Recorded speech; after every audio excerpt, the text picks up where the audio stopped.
خالص.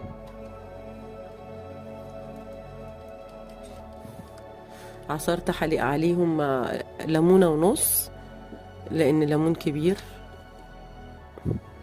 والليمون ضروري خالص ما ينزلش بقى منه التفل بتاعه ولا اي حاجة، لا، عصير ليمون بس.